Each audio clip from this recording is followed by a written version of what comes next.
Fly this helicopter and I'll marry you. The morning air smelled like coffee and pride at Reed Technologies, where the annual charity event brought together the city's most powerful people. Claire Reed, CEO of the company, stood at the podium in her sharp navy blazer, radiating the kind of confidence that came from years of commanding boardrooms and bending markets to her will.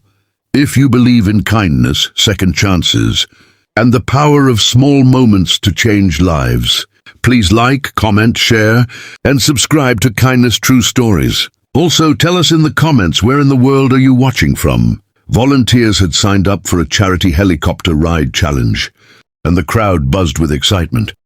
Then someone pointed at Jake Sullivan, the quiet janitor who mopped floors and emptied bins every night. His name barely known to anyone above the basement level. Jake had signed the volunteer sheet with a steady hand and a small smile that nobody noticed.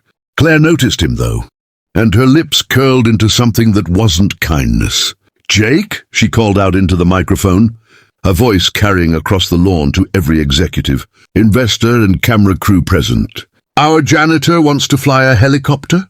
The crowd laughed, the way crowds always laugh when someone has made the joke.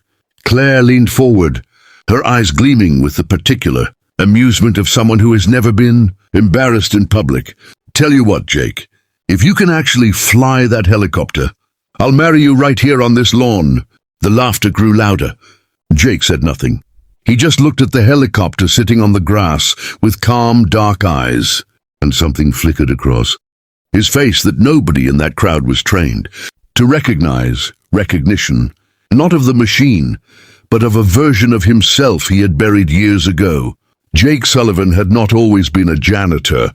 There was a time when his name was spoken in military briefings with reverence, when flight commanders called him the Ghost because he could navigate through radar blackouts, mountain passes, and enemy fire in ways that defied logic and training manuals.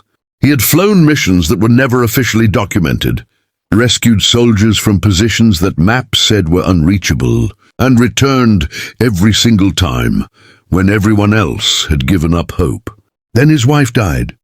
Then his daughter Lily was diagnosed with a rare bone condition that required treatments their insurance would never fully cover. The Ghost quietly disappeared from military life, took a janitor position near the best children's hospital in the city, and worked double shifts so Lily could receive care 3 times a week. He told no one. He needed no one to know. He was just a father doing what fathers do when love is bigger than pride.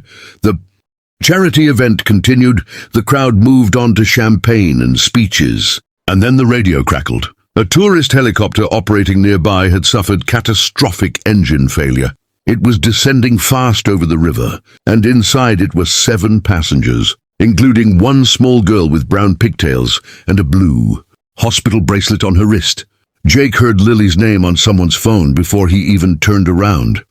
He was already walking toward the charity helicopter before the event coordinator finished calling for any qualified pilot.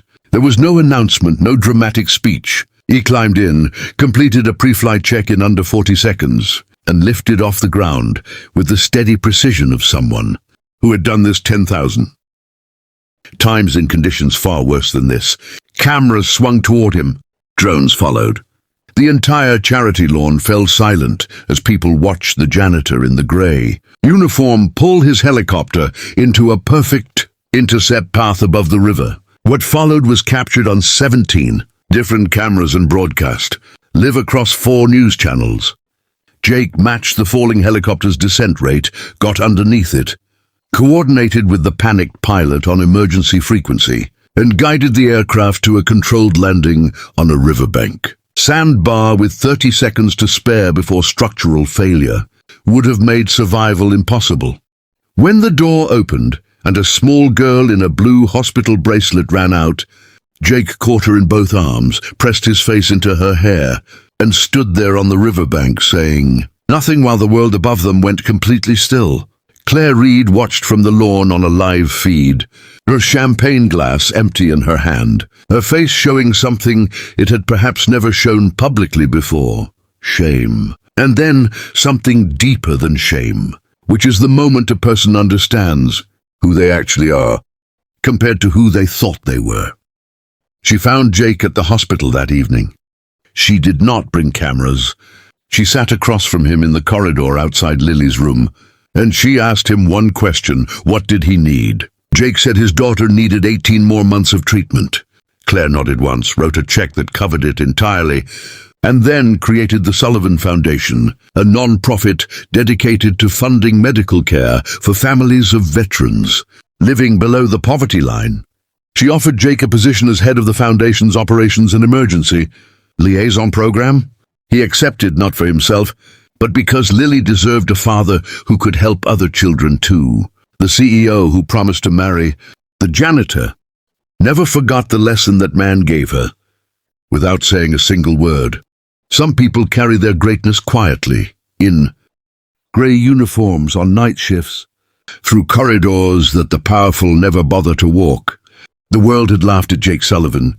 The world was wrong. If this story moved your heart, please show your love by liking, sharing, and subscribing to our channel Kindness True Stories, where we bring you real courage, real love, and the quiet heroes the world too often overlooks. Your support keeps these powerful stories alive.